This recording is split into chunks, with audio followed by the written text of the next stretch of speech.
so that if you have a felony conviction, you are not automatically dismissed from any conversation about meaningful employment. That's wonderful. Right now, one of our areas of gravest concern are the lack of affordable housing. Yes. Right now, in New Haven, Connecticut, you would have to work 120 hours a week in a minimum wage job to afford a 2-bedroom. You do the math, folks. That just is not possible. We have the lowest vacancy rate in the country and the 8th highest housing rate. And so we are standing strong that there need to be multiple solutions to all problems. We can't just have one path. And you know what? All of your issues are connected. You can't isolate gun violence from education, from lack of education, from lack of jobs, from lack of affordable housing. They are all connected. And if we really want to move this conversation forward, we need to talk about what a holistic, fully integrated approach is. So right now, what we are doing is that we really believe that housing subsidies are an immediate solution to the lack of affordable housing. And so we are looking to have more funding on RAP certificates, $20 million to be specific. We're going to have a tough legislative fight. We're in a non-budget year.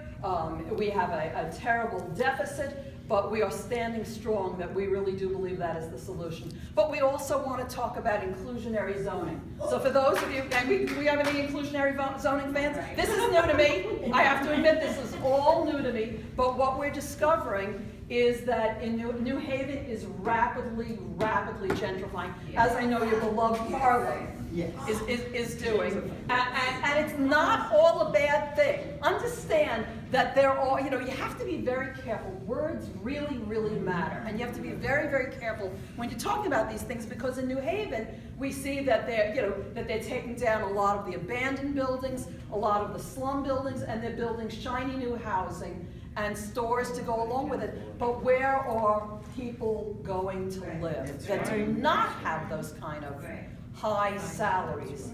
And so we are talking about going to our local Board of Aldermen and Mayor, who we know quite well, and saying that we would like to see any new zoning permits that are given out must come with an attachment that they must build at least 20% affordable housing.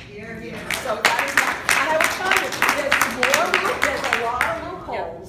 There's a lot of loopholes because it's done in a lot of cities, so you need to make sure that it's an airtight. So that's one of our issues. I'm going to have Ingrid come up and maybe talk about some of our work on domestic violence and our work on welfare reform. Yes. Hello, ladies. Good evening. My name is Ingrid Sanchez. I'm co-chair of Mothers for Justice, along with Ms. Barbara Smith back there. She's also the co-chair, and Ms. Kanisha. She's former. We are right now working on 4 concerns. One is the lack of affordable housing, TANF, domestic violence, and gun violence. I have personally done conferences of my domestic violence survival, and I know it has affected my kids. They see life differently, and I have made sure to let them know that life is not the way I've lived it or my experience. There are good people out there, there are better people out there, and your life is not, they're not to expect or accept any type of violence in their lives.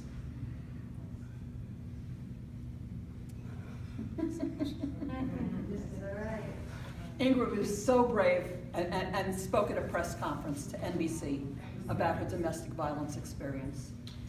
Yeah, I was left for dead. Fortunately, not unfortunately. Fortunately, I'm still here and I'm still fighting. I'm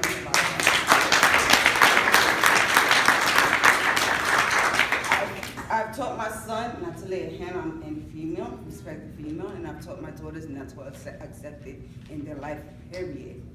There's no excuse for domestic violence. My oldest daughter is 25. I have a 7-year-old grandson. Right now, she's living at my house, and she's experiencing one of the bills that Mothers for Justice helped pass, Bill 106, which allows her to go back to school and further educate herself so she could do a better life for herself and for her son. So I told her, I'm not gonna be around forever. I'm not. She's gonna outlive me, and my grandson's gonna outlive her. So she has to educate herself, educate her son, and so on. So our generation, our family could come out of this poverty, because that's the key. So she is working on her GED right now, and she's looking forward to going into culinary. At least the last thing she told me. She's gonna go into culinary. And I'm happy that I was part of that change, that Bill 106. That was my baby. When I first started in 2013 with Mothers for Justice, Merrill, my director, told me about that bill and what they were working on, and I followed it. I followed it to the very end, and as soon as it passed, I told Mom. Now we're working on TANF, and we're working on hopefully dropping the acid limit, because if my mom leaves me some pearls or a diamond ring, why should that be counted as an acid to my ability to have some public assistance or help public assistance? Okay, if my father leaves me his car, why should it affect my assistance in any way? It's not like I would sit there and sell it, because that's an heirloom. That's something that my father and my mother left to me. So we're working on that. We're also working on reducing income. This is all new. This is all new research. Reducing income cost. Income cliffs. Cliffs. So what reducing income cliffs mean is, all too often we find that as soon as somebody gets a little bit more money, everything is pulled away from them. And so we want to help people to do better. And so we believe that by smoothing out some of those income cliffs, we can see more people move into self-sufficiency and out of poverty. Thank you very much, and we're really looking forward to it.